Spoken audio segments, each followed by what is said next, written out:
difficult conversations. And so I've decided for half an hour each week, I'm going to invite people to come and join me here so they can ask questions about how do you have those questions. And each week, I'm going to specialize and focus on a particular topic. So this week, our kickoff week, we're going to start easy. We're actually going to talk about adult children. And the reason why I thought we would start with adult children is because this is something that you're definitely going to be dealing with your clients about, whether it's estate planning, current needs, a little bit of everything. And so I thought before we would start going into the open question period, I also recognized when I was doing my research into this session how important it is for us to really put context around what adult or who adult children are. Because I think we all may have different ideas of what constitutes an adult. In the province of Ontario, where I live, you have to be 18 to vote in elections, but I can't go into a bar or purchase alcohol until I'm 19. And it's because we perceive people to be at a certain level of maturity where they can handle making these decisions, like who their elected leader is going to be, that they can handle alcohol appropriately or make good decisions. They are deemed to be quote unquote old enough. Okay. Right. So we have one idea of what an adult is. So do you think your 18-year-old child is an adult? Some children or some adults think, yeah, no, my child is 18. They are legally an adult. So that they get that lens applied to them Mhm. because they are legally an adult. So there are consequences, there's opportunities, but there's also different consequences, in terms of how it's going to impact your life, such as getting a credit card, handling money, you know, leaving home. So the other thing I found in my research period between 18 to 30-ish, that the government says, yeah, no, no, you're an adult child, but there's problems with what is happening within this particular age group of ours and younger people because we apply expectations to them, right?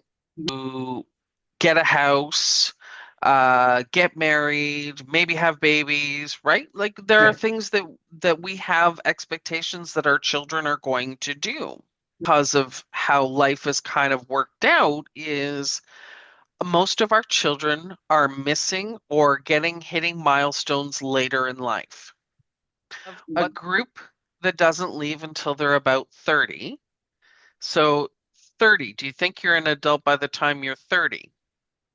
How we view adulthood and that transition period has definitely changed. A Right. lot of adult children move home because they're coming home from university and they don't have a job.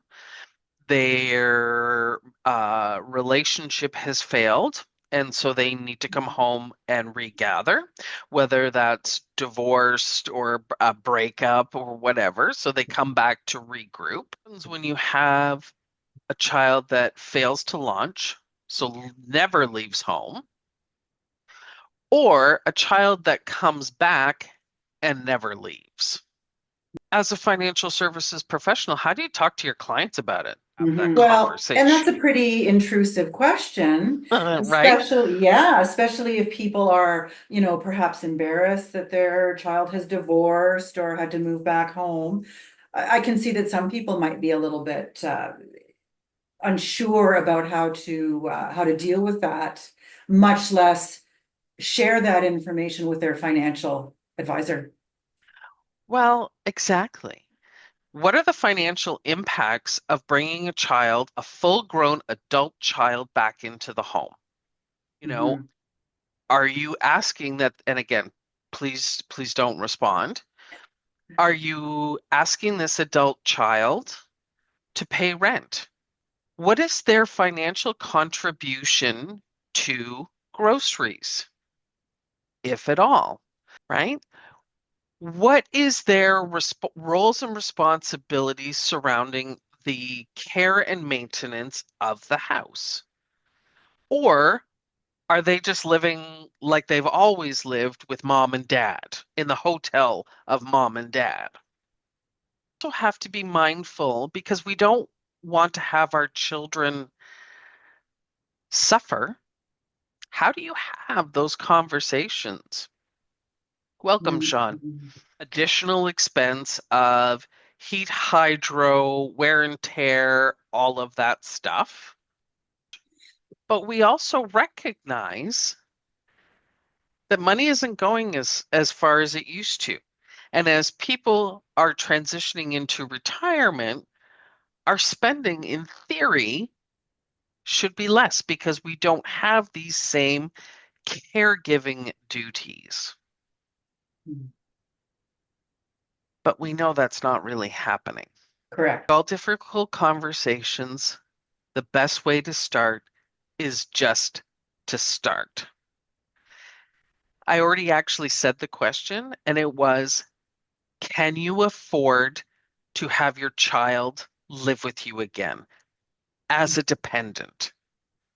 Not Mm. right, Yeah, but as a dependent, because that's really what it is. And it's that sneaky, insidious things like borrowing cars or money.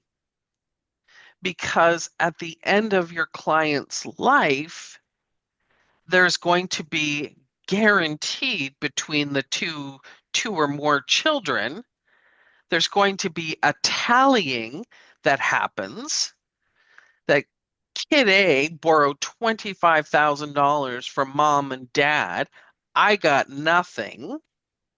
So therefore, you're part of the yeah, messy. yeah. Families are fragmented as it is. Mhm. It's really part of your professional obligations to make sure that you help your client understand the impact of having adult children. So there's two pieces to adult children.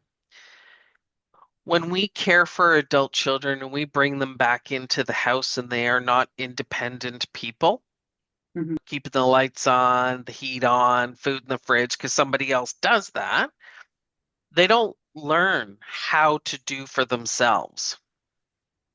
So the other problem and the other thing that you would want to talk to your clients about is, so how are you going to fund your child's life in your death?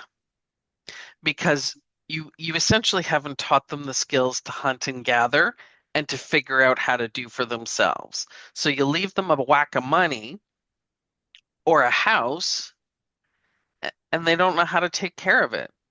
They don't know how to maintain Mhm. things. They don't understand that having a house actually costs a ton of money, even though it's paid for.